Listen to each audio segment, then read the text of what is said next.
Hell yeah. Ladies and gentlemen, I'm so excited to bring up this next performer. He is a dear friend of mine. I love his podcast. I love his comedy. You guys know him. You love him. Put your hands together for Jim Sir.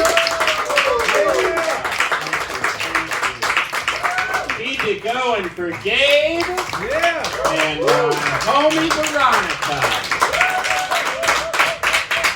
The straws that stir the drink out here, folks. That's what's happening. Good to be here. Let's talk about it. So, I don't know about y'all, but I feel like we're due for another variant. We've all been sneezing on each other for a little bit, just touching a lot of doorknobs, no hand washing. Let's get another one going because we're high time for another booster, I think, too, right? I will say though that with this booster, I need to do some research before I jump in for the next one. I got to do my research. I have to, right? Like, I need to research how much am I going to get paid for this one. Because I fucked up. I really fucked up the last time. Because I jumped in trying to be healthy, and then they're like, cash reward? Why did I jump in? This is the closest I'm gonna get to reparations. So I gotta play this right. I really do. It's wild though. I have a friend though, in all seriousness, he is double vaxxed, and I shit you not, at one point he just said, I don't think I'm gonna get the booster, man. Which side are you on? Okay?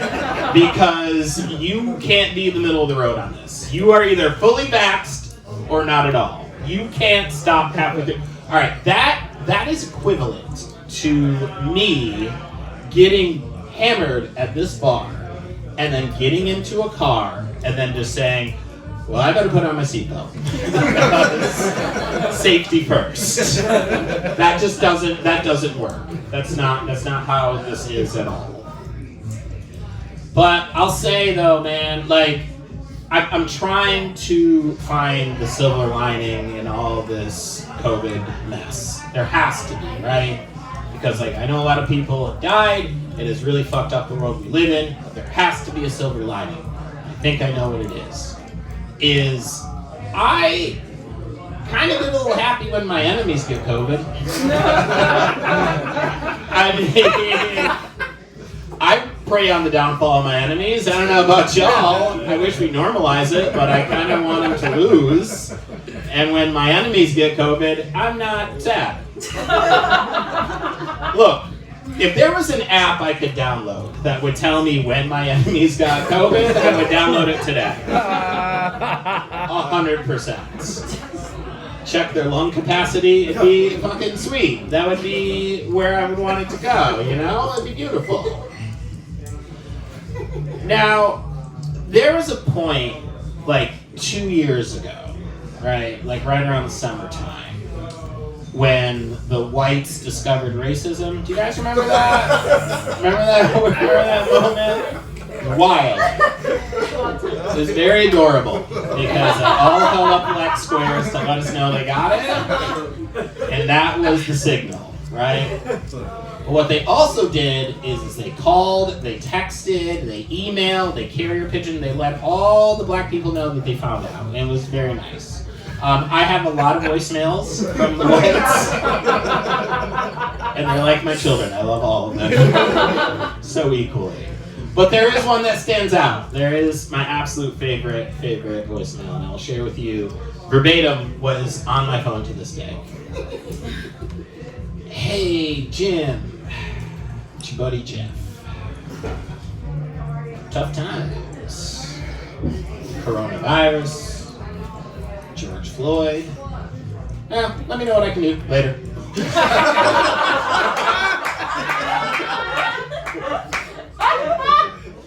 About what? About what? About what? I assume you meant racism. What can Jeff do to help? Right? And I thought about it and I called him back. I was like, look, Jeff, I appreciate the enthusiasm, but you can't protest, okay? I can't put you out on the front lines. You'll die. They'll kill you. we need to start off slow. We're gonna ground level invest, then we'll work our way up. And so I told him that I want you to start off just by rooting for every black family on Family Feud. Very low risk. Okay, yes, we're gonna work our way up. You're just gonna get a side eye from a family member when you do it, and you're not gonna get tear gassed because I cannot get you out there. That's not for us. Man, look, I can't live through another historic event. I'm done. I've lived through 17 in 4 years. Okay, like the Applebee's employees tried to get in the Capitol. Remember that? Remember when they all got real mad and they're like, "Oh, give me the unlimited apps!" And they tried to climb the wall. Remember that? 17 strains of the virus. Now there's white on white crime in Europe. I don't know what the fuck I'm doing out here anymore, man. Whites are beating each other up. It's crazy. But the thing is this is why I can't do any more of these historic events, is because I tell the truth too much, and I'm afraid of what I'm going to tell my grandkids of where I was when all this happened. Right? This is my fears. My grandkids are going to come to me and they're like, "Grandpa Jim, where were you during the protests?" And I'm going to be like, fighting with a seamless delivery man because he wouldn't come upstairs.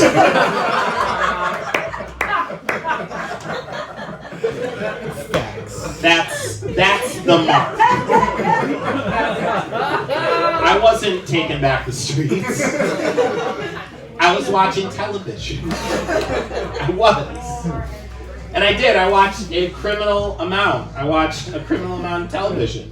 I watched an episode of Cash Cab that I was on during the quarantine, and it blew my mind, okay? Because I didn't have a mask on during the episode. So I just went, "Put on a mask and you die!" But I lived. I lived to the end of the episode. Yeah, I survived. I made it all the way to the end of that episode. Any of y'all ever been on Cash Cab? Should have changed your life, man. That's the only reason I moved to this fucking city. I think it's comedy. I want to be on that show. From a very small town. This is what I want. Okay?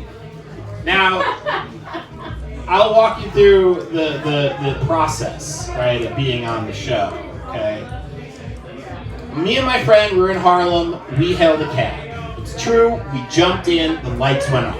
He's like, "You're on Cash Cab." And I was like, "Fuck yes, this is why I'm here." Let's do it.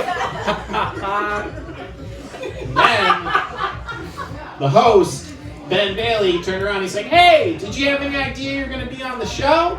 And I was like, "Yeah, you're the only white cab driver in New York." It's you.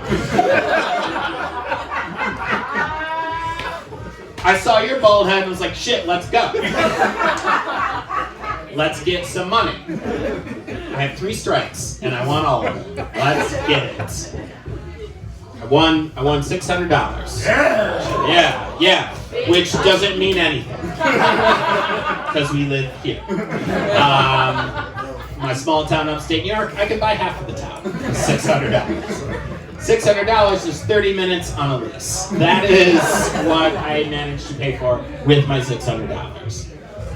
Now, I also watched an episode of Jeopardy, okay? And I really like that show a lot. But I realized that there's no way I can be on that show. I can't do it. And I will tell you why. There is no way I will be on national television and be down $1,000 and be cool. I'm not chill. There are red numbers attached to my name. Get out of here. Look, if I was down $1,000 and I was on that show, you know what I would do? I would ask other players for money. I would file for bankruptcy because I worked very hard to get out of debt, and I'm not going to let this fucking game show ruin any of that. Leave me alone. Get out of here.